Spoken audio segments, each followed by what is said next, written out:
And then full plate, we saw and later heard how winning the title affected Jason Anderson. So how did the defending champ Cooper Webb handle the obligations? Blah, blah, blah.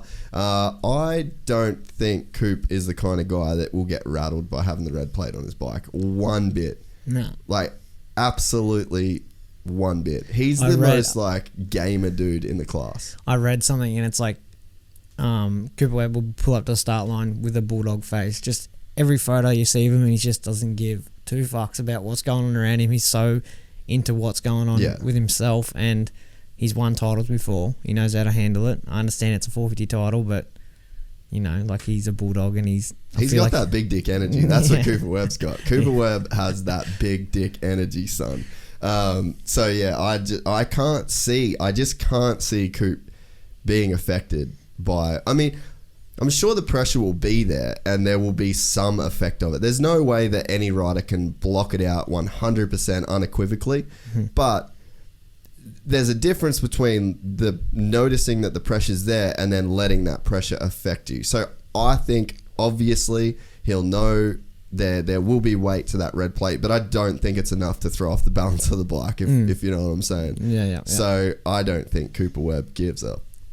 Fuck. Plus, he looks fast as fuck. Yeah, and it's his second year on that bike. Yeah. The program's going to be better. The bike hasn't really changed that much. They've just got more time on it. Yeah. He's obviously got crazy confidence in that team, crazy confidence in the program.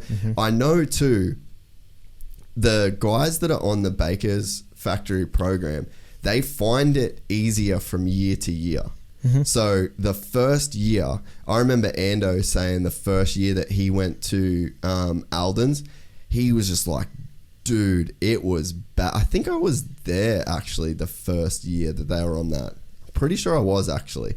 And he was like, dude, it's fucking brutal, man. Like, brutal. Just barely hanging on, especially during that boot camp. Yeah. It's like they're barely making it through that time. But notice even in that boot camp, like, wouldn't even say Anderson, but like Webb, you don't see any posts on Instagram, like nothing, and it's just like they're honestly just working, like they don't have time for any other shit because they're so tired, dude. Like they're so tired. That's like AC, he just plays video games and he watches a bunch of sport and stuff like that. Like they're, even when Ken was on Alden's, we used to play golf a bit, and there were days where I'd be like, let's go play golf, because I played every day after we filmed, and then Ken's like, dude, I'm too tired. Yeah. So he was too tired to play golf with a cart. Like, that's the level of fatigue that these guys get on the Baker's Factory program. So, but that being said, every year I think their body gets a little bit more adjusted to it. Yeah. And not to mention, this is only Coop's third season in the 450 class.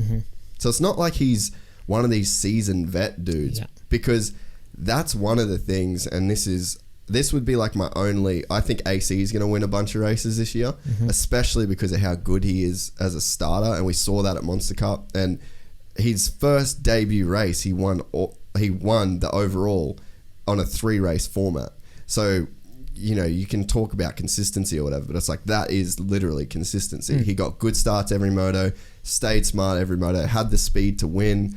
So I think that he will do so well in races, but it will be interesting to see how his conditioning will go over a full season, because it's double the amount of races, it's longer laps, it's more pressure, the competition's crazy. Like, he rode away in basically every race last year that he won, you know. So and that's, I think, the thing with Cooper is that it's his third year in the 450, so he's got more of that base.